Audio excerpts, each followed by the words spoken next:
Welcome to my new video, which is providing some review information about Apple MacBook Pro 13 2022, where it is claimed by Apple that Apple has used a new chip. However, there may be some old threads.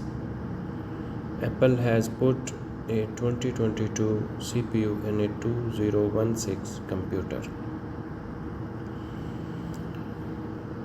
I know that sounds like an old statement coming from someone who runs benchmarks for a living, but this is not a device where they matter all that much, because if you are the kind of person who is running benchmarks or the kind of person to whom benchmark scores are at all relevant.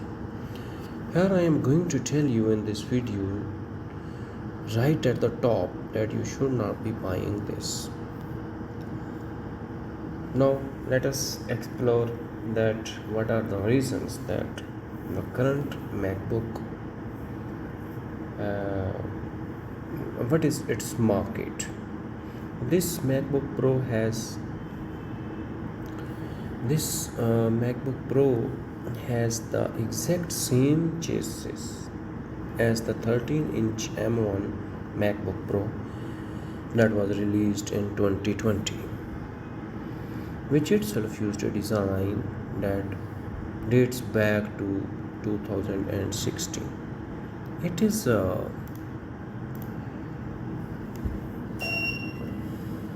remember all those cool new technically old design features like HDMI ports, SDXC slots, and MagSafe charging Apple put on the MacBook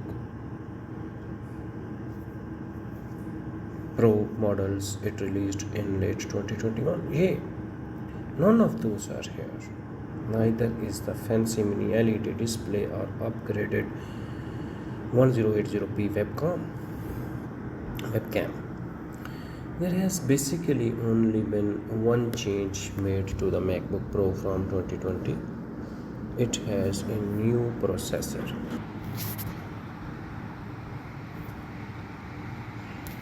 Therefore, and the adapter is a whole 6 watts more powerful, but the processor is the main thing. Like the M1, the M2 uses Apple's custom ARM silicon. It has more transistors than the M1, more memory bandwidth, and an updated media engine, as well as additional GPU cores 10 to the M1's 8. So it's a new chip in what is at this point a dated chassis. The 13-inch M2 MacBook Pro starts at $1,299. For that base price, you get an 8-core CPU with a 10-core GPU, 8 GB of unified memory, and 256 GB of SSD storage. Therefore, the cheapest model of the 14-inch MacBook Pro comes with an M1 Pro processor, 8 more CPU, 14 core GPU, but with 16 GB of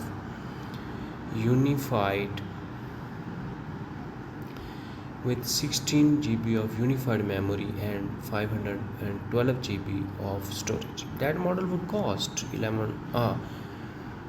almost $2,000. Now Apple sent an M2 model that's set up from the base. This one has 16 GB of unified memory and 1 TB of storage. It costs almost $1,900 on Apple's website, while a 14-inch M1 Pro model with those RAM and storage specifications would be $2,200 approximately. So basically the MacBook Pro with M2 is floating consistently. It is floating consistently around several $100s under its more powerful and modern looking 14-inch sibling. But those several $100s buy you a heck of a lot of perks that will be of particular benefit to professional users, including a bigger screen, MagSafe, more ports, and all the extra cores. The M1 Pro CPU also has more performance oriented cores, while the M2 has more efficiency cores aimed at extending battery life. So it is good stuff, it is still good stuff, still it is fast, excellent battery life, dominant single core performance. Bad stuff is here that it has just two USB ports, design is from 2016, and webcam is still bad. Now we are going to talk about benchmarks later on, but I will spoil the surprise right now that as everyone expected, the M1 Pro smokes the M2 in most cases. It's close to doubling its scores on some of our usual benchmark tests. It's performing more than twice as well on others. It's easily $300 better for professional work. For this reason, the target audience for this M2 MacBook Pro is not folks who will be exporting things in Premiere all day. The target audience is, as far as I can tell, people like me. I spend most of my day in Google Docs, spreadsheets, and Slack. The 14-inch MacBook Pro is overkill for what I need, and it costs more than I want to spend. But I do occasionally need to do things in Photoshop, Lightroom, and Audition. I occasionally like to game, and I want something that can sustain those loads. This would be the perfect device for someone like me if it were not for the new MacBook Air. This new MacBook Air, also powered by the M2, is coming very soon.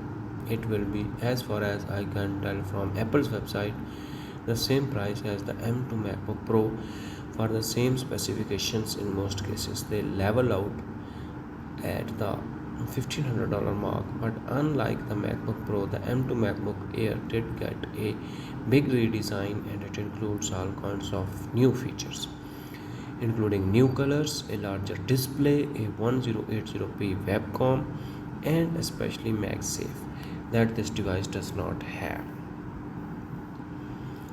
So, Apple has not sent this device to us yet, and it is not up for pre order at this time either, but it is very well, maybe a much better choice for my use case, and that puts the 2022 MacBook Pro and this review in a bit of bizarre spot. The question of whether you should buy this MacBook Pro is frankly not one I can answer until we know exactly how good this forthcoming MacBook Air is. What I can speak to right now is how well the M2 performs and what kind of gains it's made over the M1. Now, a brief summary is here that the M2 is fast and efficient, and the M1 was also fast and efficient. The 2022 MacBook Pro can sustain the heavy loads for long periods of time. Its 30-minute sign bench score was actually a bit higher than its 10-minute sign bench score, which is not something we see all the time. Results were also the same regardless of whether the device was on power or battery, which we very rarely see with Windows laptops. And though the existence of an active cooling system, a fan, is what traditionally differentiates the MacBook Pro from the MacBook Air, I never heard the fan on this M2 device, not even when I was running games. We said all this about the M1 MacBook Pro as well. This is just to say that those qualities remain. How did this thing do on benchmarks and CPU results? Geekbench, Signbench, and Xcode benchmark, etc. The results we are seeing are somewhat better than the M1. In GPU tests, including some games, the results are substantially better. That means gaming is much better, as I will discuss later on.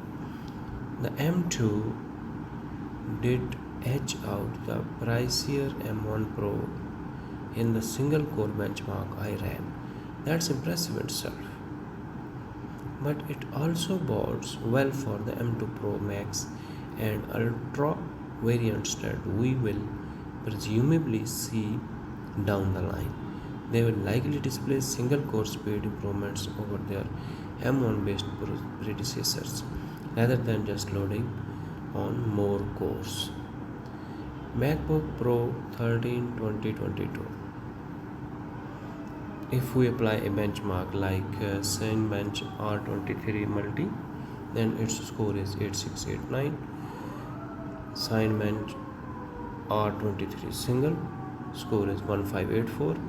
Benchmark Cinebench R23 Multi loop for 30 minutes score is 8725.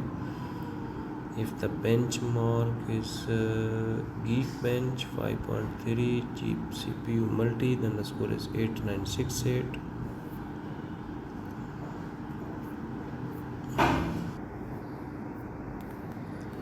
Next benchmark is Geekbench 5.3 OpenCL oblique Compute. Its score is 27496. Benchmark Shadow of Tomb Raider benchmark 1920 1200 highest score is 29 FPS. Benchmark Budget Bench for Premiere Pro score is 556. Benchmark Xcode benchmark score is 132.262 seconds. Benchmark 4K export score is 709.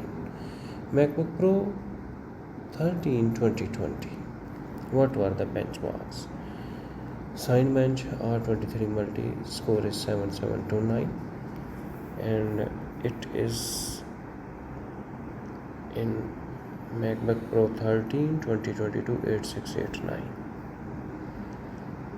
Next benchmark Cinebench R23 Single score is 1519 and in 2022 score is 1584.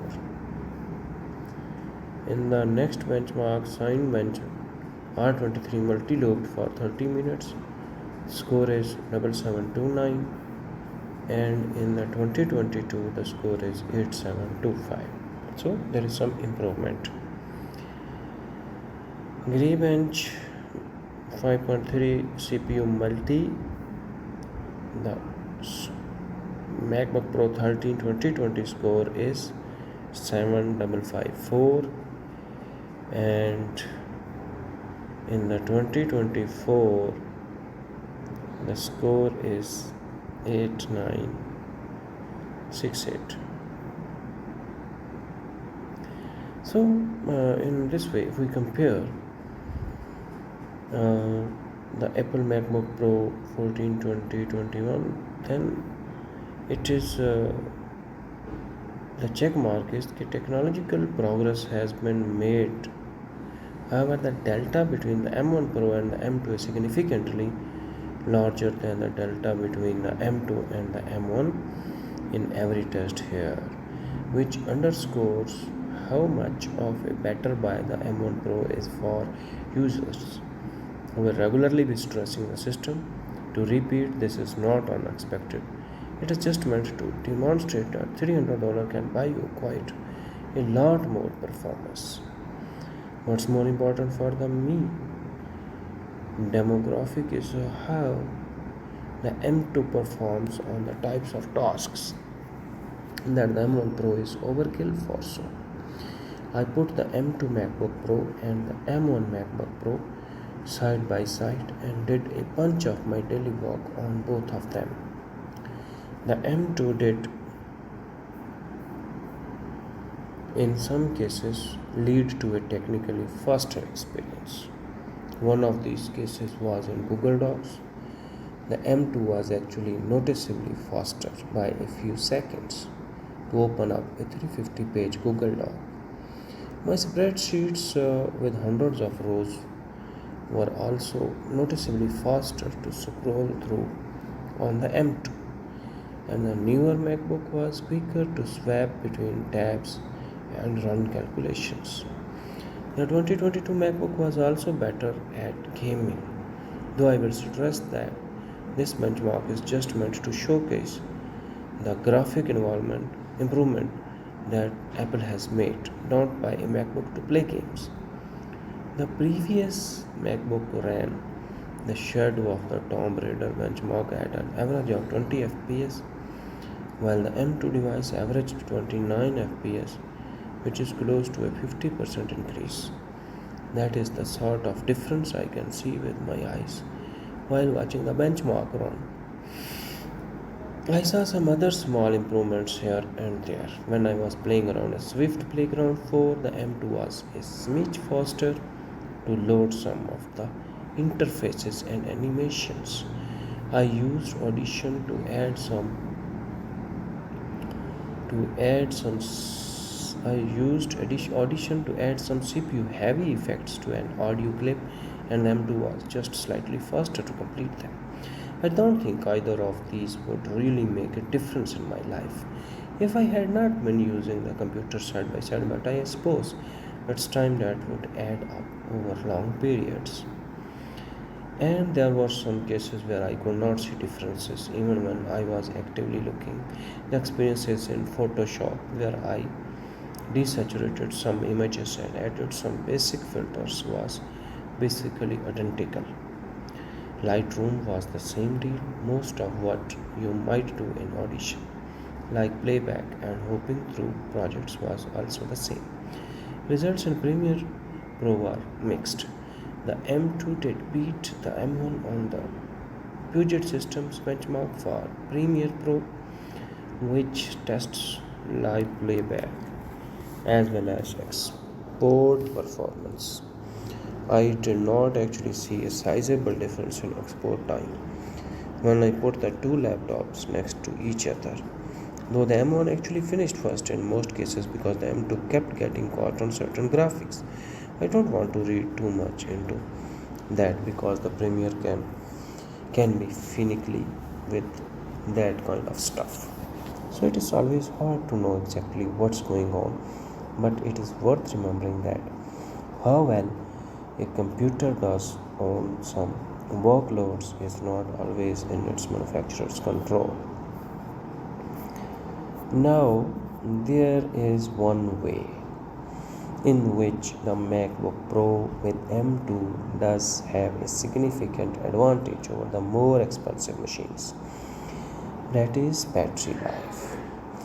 This M2 MacBook Pro does not die. I have never said this about a laptop before. I was not able to fully run it down during my testing period. I can tell you that I have been able to run it well past 10.5 hours, which is when the 14-inch M1 Pro device was dying when I reviewed that last year with this same workload. I was also frankly pushing this much harder than I pushed the 14-incher during that test period. In past, because I was having so much trouble getting the battery to run down, I threw Premiere, Audition, coding, and even some battery gaming at the M2 during these trial runs. I was still consistently seeing over half of the battery left after 8 to 9 hours of constant use. From the results I am getting, I would expect it to last 17.5 to 18 hours. So, it does not make this MacBook a tempting purchase for me. Someone who spends a lot of money and a lot of time using my laptop in various places out and about. For me, battery is a more important consideration than raw performance. But as I am continuing to remind myself, and as you should as well, if you are in my camp, the Air is coming. The Air has the same processor. It could very well have a similar lifespan. Though the Apple claims the Air will get up to 18 hours of use versus the Pro's claim 20 hours, I will just have to see when I am able to review the new Air.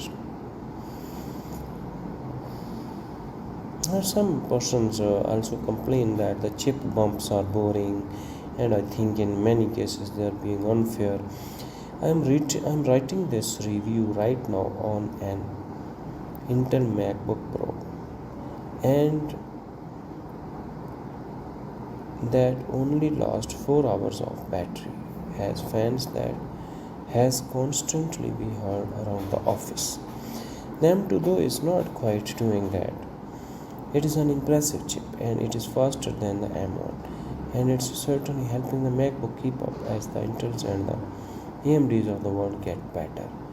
But I would be surprised if it will let anyone run a program or apply a filter or use a tool that they have not been able to before.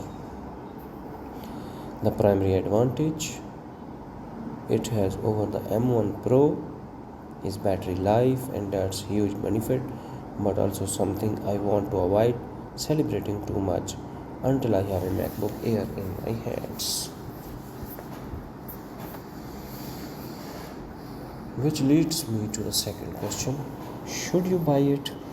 If you must have an order in today, then yes. If you are currently on an Intel MacBook Pro, the jump to the M2 will be huge. You will get all the benefits of the M1 that we raved about in 2020 plus some extra performance and extra battery life, and the caveats that the MacBooks carried in 2020 with Rosetta performance penalties and various programs being incompatible have largely been ignored or out in the 2 years since. But if you are not on a deadline, then the MacBook Air is coming. And well, that's a why. That's a whole thing we are going to have to sort out. It's going to bring a number of benefits that the Pro does not have. It may also have some drawbacks, but we don't know yet what those are. I can see this being a good purchase for some people if the MacBook Air's cards fall in a few very specific ways. But I need to see the cards, so watch this space. I hope you will like this video.